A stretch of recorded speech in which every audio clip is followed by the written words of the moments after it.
ছাড়ি না গরি গরি গরি না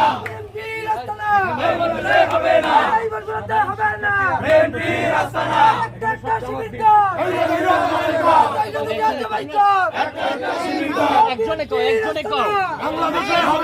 বাংলাদেশে হবে না বিএনপির আস্তানা।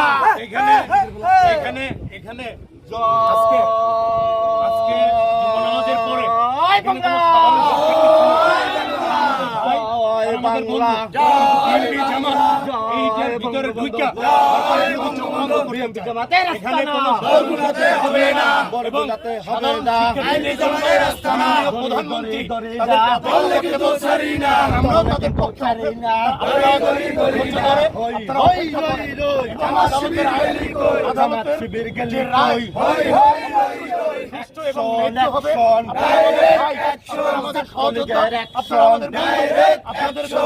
আমরা অনুরোধ করি আপনারা অবশ্যই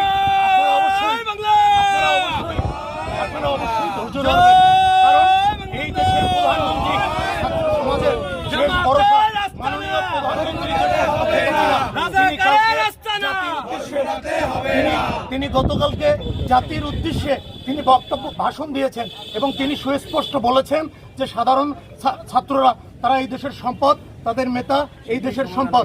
আপনারা আইনের মাধ্যমে এটি আইনে যেহেতু এটি আইন আইন আইন পথে চলমান, এটি অবশ্যই আইন রায় দেবে। আপনারা সেই পর্যন্ত আপনারা আমাদের ভাই, আপনারা আমাদের সহযোদ্ধা, সেই পর্যন্ত ধৈর্য ধরবেন। কিন্তু এর ফাঁকে বিএনপি জামাতের এই যে একটি কুচক্র মহল, তারা সুযোগ নিতে চায়। আজকে সদরঘাট মসজিদে এই যে বিএনপি জামাতের যে একটি তাণ্ডব, সাধারণ মানুষ মুসলিমরা নামাজ পড়ে বের হবে, আমরাও নামাজ পড়ে বের হয়েছি, কিন্তু তাদের যে এই উচ্ছৃঙ্খলা, তাদের যে এই নৈরাজ্যকতা, তাদের যে এই রাষ্ট্রবিরোধী এই দেশের সম্পদ নষ্ট করার নৈরাজ্যতার প্রতিবাদে আজকে আমরা এখানে অবস্থান করছি। আপনাদেরকে সবাইকে ধন্যবাদ। এরপর ছাত্রলীগের তৌসিকুর রহমান ইমরান, ছাত্রলীগের যে সেক্রেটারি এমপি, উনি এসে আমার পাইপে বাড়ি দিল, আমার ছোট ভাইদের সবাই বাড়িতে থেকে নিয়ে গেল।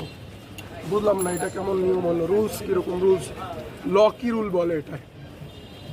আমরা তো ছাত্রদের আন্দোলন করতেছি, কারো কোনো দল বা গোষ্ঠীর বিরুদ্ধে করতেছি না। কয়জনকে মারছে? যে কয়জন পাইছিল তাদের আমার গায়ে হাত দিছে, আমার ছোট ভাইদের গায়ে হাত দিছে। কি দিয়ে মারছে? কি দিয়ে? পাইপ দিয়ে। আচ্ছা, কুলাঙ্গার না হইলে মারে কিভাবে? আপনারা এতগুলো লোক কুলাঙ্গারের মতো মারতেছে, পুলিশ কোনো কথা বলতেছে, এটা কি কোনো হঠাৎ করে পাইপ দিয়ে মারতেছে? এটা কি দেশটা কি ভাইসে গেছে? আপনারা নামাজ পড়ে বের হচ্ছিলেন? আমরা একটা শান্তিপূর্ণ কাজ করতেছিলাম, আমরা কিচ্ছু করি না, তার উপর আক্রমণ করা হয়েছে। এগুলো কুলাঙ্গারের মতো জন্ম না নিলে আক্রমণ হয় না। একটা দেশ কি রসাতলে গেছে? শিক্ষার্থীরা তাদের যৌক্তিক আন্দোলন করতে আসে, শিক্ষার্থীরা একটা গাড়ির উপর হামলা করছে, একটা মানুষের উপর হামলা করছে, কিছু করছে শিক্ষার্থীরা? কিচ্ছু করে নাই, সাধারণ শিক্ষার্থীর উপর নির্বিচারে হামলা হয়ে গেছে। আমাদের আজকে গায়েবী জানাবি,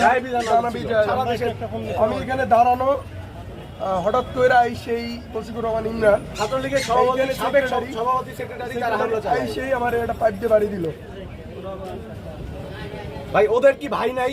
ওদের কি পরিবারের লোকজন নাই? ওরা কি ভবিষ্যতে, আমরা কি ন্যায্য অনৈতিক কিছু কইতেছি? আপনাদের পরিবারের লোক নাই? আপনাদের ছেলেরা ভবিষ্যতে চাকরি করবে না? আপনারা সাধারণ জিনিস লয়ে এটা কি করতে আছেন? একটা দেশের মানুষ শান্তিপূর্ণ একটা আন্দোলন করতে আছে, এখানে কোনো নৈরাজ্য অশান্তি কিচ্ছু সৃষ্টি হয় নাই। হঠাৎ এর মধ্যে তারা আবার আসছে, আমরা চেক করতে পারেন।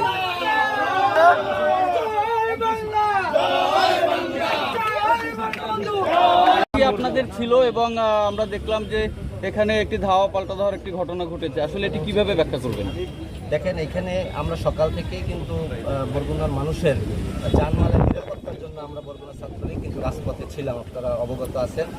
এবং এখানে নামাজের পরে আমরা লক্ষ্য করলাম যে জামাত এবং ছাত্রদলের পথধারী কিছু উচ্ছৃঙ্খল যুবক এখানে কিন্তু এই বরগুনাকে অশান্ত করার জন্য একটি তারা মিছিলের পরিবেশ সৃষ্টি করতে চাইছিল।